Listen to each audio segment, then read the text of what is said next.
Calcium is a very straightforward section. You're going to like calcium because it's easy and familiar.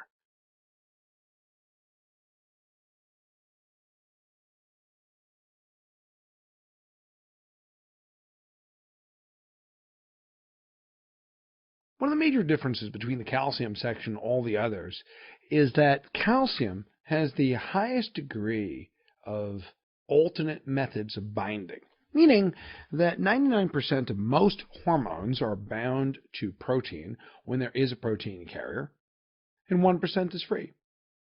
So it's either bound, steroid hormones are bound, or not bound, peptide hormones are not bound. But for calcium, a small percentage is on buffers, about half of it is free, and about 40% of it is protein bound. So unlike all the other substances, we have to spend a lot of our time saying what shifts things between the different pools in the body, between what's bound on protein, what's free, and what's sulfated. So what we know is that 99% of the calcium in the body is in the bone. It's not free at all, not outside the bone. We should say that 99% of it is locked up in storage inside bone. But of that 1% that's outside the bone, it's in different compartments. It's on protein, it's on sulfate, and some small amount of it is free. And that's what we're going to spend our time with today, is saying what shifts calcium between these different compartments. Now, dietary intake comes in with vitamin D from the gut, and the percentage of dietary intake that's absorbed is inversely related to how much you need. Basically, the emptier you are, the more calcium you need, the more you'll absorb. That's understandable. And also, you ingest phosphate, and the vitamin D makes that come in too. So vitamin D is a gut hormone. Vitamin D absorbs both calcium and phosphate from bowels. Calcium and phosphate is, whether we call it calcitriol or vitamin D3, is both the same. So vitamin D is a gut hormone. Vitamin D under normal circumstances does not touch bone. Vitamin D under normal circumstances does not touch bone. This slide is summarizing all the different compartments of the calcium in the body. 99% of the total calcium is complexed with calcium phosphate, and it's inside bone. So you notice it's together, right? The calcium and a phosphate and a phosphate and a calcium and a calcium and a phosphate and a phosphate and a calcium in that bone. So anything that makes either the calcium go up or makes the phosphate goes up makes bone form. Anything that either makes the calcium go up or makes the phosphate go up forms bone. Anything that makes the calcium go down and the phosphate goes down dissolves bone. And of the calcium that is outside the bone, 40% is on proteins, 10 or 15% is with phosphate and citrate as buffers, and the other 50% or so is free. So we have to look at what shifts it between those compartments. In looking further at plasma calcium, we've got to notice that the relationship of the calcium that's free in the plasma has a direct relationship to that which is bound into the bone. They are in relationship with each other. Now, although only 1% of calcium in the human body is outside the bone, and of the 1% that's outside the bone, only 40 or 50% is free, nevertheless, they're in direct relationship to each other. If either the calcium goes down or the phosphate goes down, you get bone resorption, which is not reabsorption, but the bone gives up its calcium and its phosphate when the calcium or the phosphate goes low. In addition, alkalosis decreases the free calcium by increasing the protein binding. And which protein do we mean by? We mean albumin. Alkalosis takes hydrogen ions off of albumin. Alkalosis removes hydrogen ions from albumin. And we have calcium going on to the albumin. So alkalosis puts more calcium on the albumin, thereby decreasing the free. Therefore, acidosis The acid goes on to the albumin, and the calcium goes off. So this has to do with you understanding that acidosis and alkalosis changes the amount of free calcium by changing the amount on the albumin. What's the relationship between calcium and phosphate? Well, when calcium or phosphate goes up, it forms bone. But the first thing that happens in bone is that you have an osteoid protein matrix. This is why steroids can dissolve bone and turn it into sugar, because the protein inside bones, in the marrow of bones, ends up being dissolved into its separate amino acids for gluconeogenesis. Now, the bone happens because the complexes of calcium and phosphate get added to the protein matrix, and that protein matrix later hardens. Now, whether or not calcium or phosphate goes up or down changes the direction of bone formation or bone resorption. Calcium or phosphate are laid down in bones, and resorb depends on the product of their concentration. What does that mean? Either of them up, it forms bone. Either of them down, dissolves bone. Now, here is a representation of this matrix. This is showing you just calcium or phosphate up. It's a solubility product. Do not bother memorizing a number. You don't need to know a number. Calcium or phosphate down, bone reabsorption. Osteoclasts dissolve bone. Osteoblasts form bone. Osteoclasts dissolve bone. What stimulates that osteoclast is PTH. What inhibits that osteoclast? Calcitonin. Osteoclast stimulation, parathyroid hormone dissolves bone. Calcitonin will inhibit it so that you don't dissolve bone. That's why calcitonin can be used to lower calcium. Let's look at this, looking at bone remodeling. We see osteoclasts, which can be inhibited with rankle inhibitors. It's a medication called denosumab that does that inhibits the rankle. Rankle stimulates osteoclasts. Parathyroid hormone stimulates osteoclasts as well to form up bone. Does both of those. And again, this looks at summarizing what activates osteoclasts. Some of that interleukin stuff, like interleukin-1, comes out of plasma cells, such as this is one of the reasons why it is that myeloma breaks down bone, because it stimulates osteoclasts. One of the reasons that estrogen forms bone, because estrogen stimulates osteoblasts. The more you bear weight, the more your bones form. Bones are much more active than you think they are. Bones are much more flexible than you think they are. Bones have much more response to stress than you think they do. So if you had a problem with bone density, you should be jumping up and down all day long, and they will form greater thickness. This is one of the greatest problems with star travel, is that what ends up happening is if you're on a spaceship for a long time, for instance, I'm not really from this planet. Most people know that. And one of the biggest difficulties is when I traveled to this planet to help your species, I lost a lot of bone mineralization from the prolonged immobility. So we use bands now, like rubber bands, to give us some mechanical weight-bearing stress to keep our bones formed. The absence of weight-bearing stress ends up dissolving the bone, and calcium is lost. The calcium is lost in the bone, and that suppresses PTH. And it also makes you urinate out the calcium because you've dissolved bone. Well, let's keep a track of how much bone is mineralizing. Remember, calcium or phosphate makes the bone form. And osteocalcin and alkaline phosphatase are associated with osteoblastic activity. Now, osteoporosis is pure bone loss. But when you have metastatic disease or infections like osteomyelitis, there's both bone loss and bone formation. So alkaline phosphatase goes up with the turnover. And you start to put urine, the hydroxyproline, because that's the breakdown product of collagen. And that tells you, hey, listen, we're dissolving bone when you see hydroxyproline in the urine. Well, let's look at the parathyroid hormone. Gee, I guess the parathyroids are on the outside of the thyroid. And hyperparathyroidism It happens just because you have an adenoma 80% of the time. You have an hyperplasia sometimes, but you can just get an adenoma. But the normal function of parathyroid hormone is to sense low calcium and to go up and take calcium out of the bone, to form vitamin D inside the kidney, vitamin D by 125, vitamin D in the kidney. And those are the normal functions of parathyroid hormone. Dissolve bone. It's also to increase urinary reabsorption of calcium from the parathyroid hormone.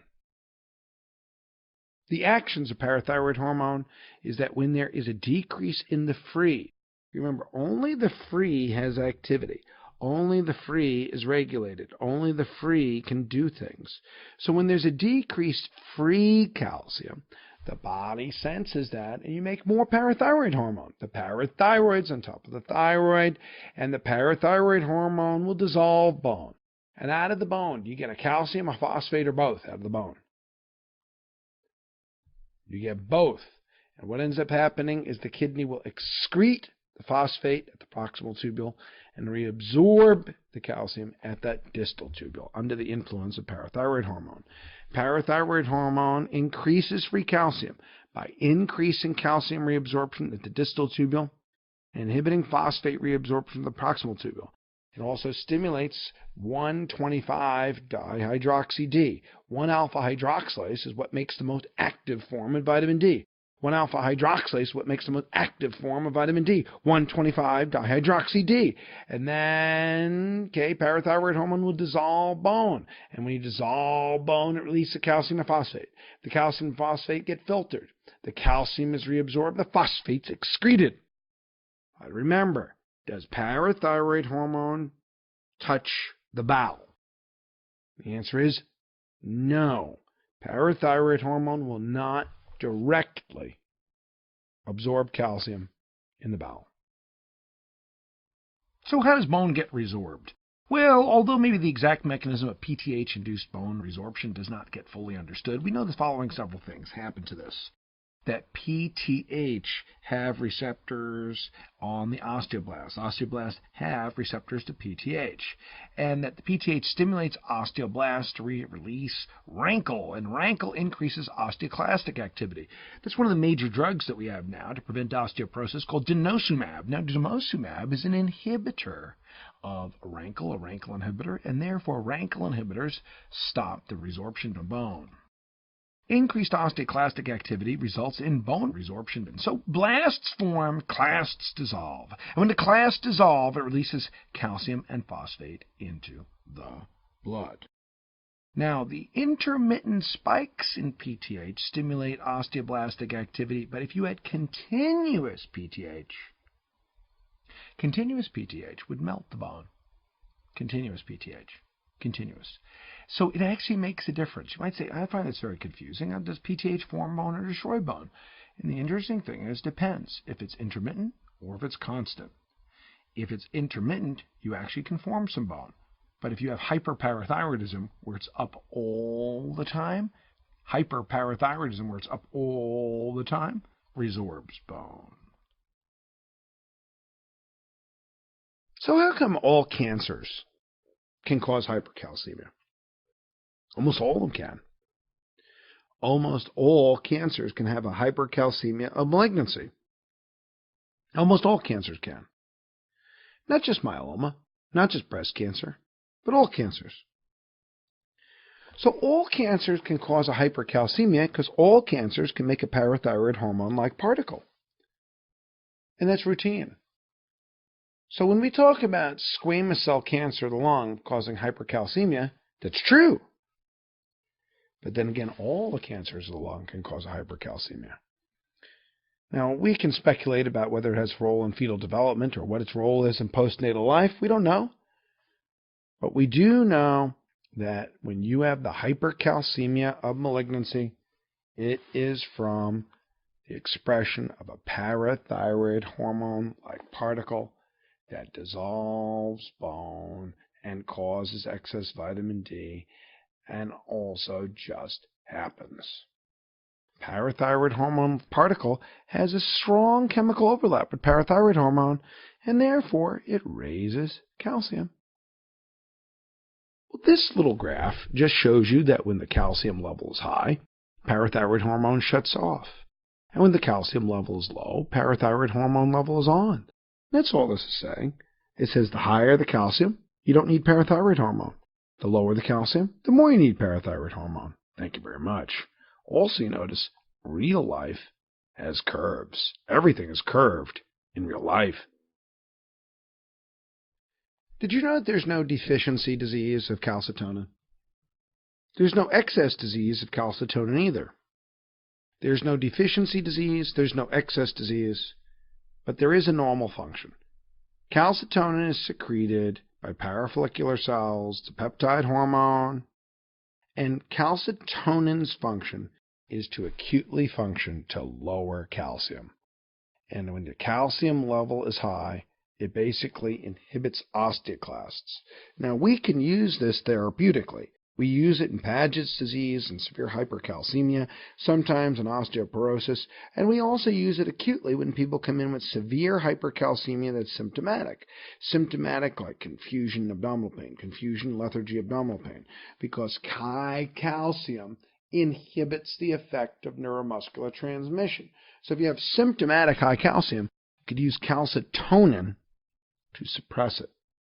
Calcitonin is like the bumpers on your car. You don't notice it when you're not hitting people. But when the level is really high, it can be useful to bring it down quickly.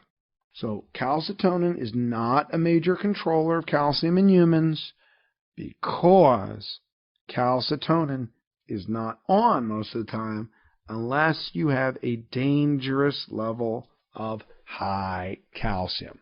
That's the only time the calcitonin is on. When there's a dangerously high level, it shuts it off. Vitamin D is a GI hormone. It comes in through the diet. It is made and synthesized in the skin. And then at the liver, it gets 25-hydroxylated. 25-hydroxy vitamin D is the main circulating form, but it doesn't become truly active till it goes to the kidney. At the kidney, the vitamin D gets its activation into 1,25-dihydroxy-D. 1,25-dihydroxy-D is the most active form of vitamin D. And 1-hydroxylase in the kidney tubule is a measure of knowing whether it's active or not. 1-hydroxylase in the renal tubule. So, vitamin D is a gut hormone. It absorbs phosphate and calcium from the bowel. You can take vitamin D in from the diet or from the skin where it's converted. In the liver, it goes to 25-hydroxy-D. And then in the kidney, it's made into the very active 1,25-dihydroxy-D. Calcitriol is vitamin D3. And it acts to raise both calcium and phosphate, absorbing it from the bowels. Now, it promotes bone deposition because anything that raises calcium and phosphate will increase bone deposition. Calcitriol does not directly increase bone deposition. It does it by increasing both calcium and phosphate. So either one of them will promote bone deposition. Calcitriol increases the absorption of calcium and phosphate in the intestinal mucosa, and these concentrations go up in the extracellular fluid, and the calcium and phosphate precipitate out and make bone. So what happens is that the calcitriol increases the substrates which make bone, which is calcium and phosphate. Now, under pathologic conditions, vitamin D can dissolve bone. So if you have a person who is taking a pathologically excessive amount of vitamin D, it will start to eat your bone. And when you have a deficiency of vitamin D, the low calcium will result in a secondary hyperparathyroidism, just like in people with renal failure. But that's only under conditions of pathology that it does affect the bone. These summary slides don't have new things in them. It's just to say, you start with PTH, it absorbs calcium, it will help calcium mobilize in the bone, It'll hydroxylate 1,25-dihydroxy-D to make an active vitamin D. It will inhibit phosphate reabsorption. Parathyroid hormone has only one stimulant, and that's calcium. When the calcium level is high, it shuts it off. When the calcium level is low, it turns on parathyroid hormone. High calcium will shut off parathyroid hormone. Low calcium will turn on parathyroid hormone. There's nothing new here.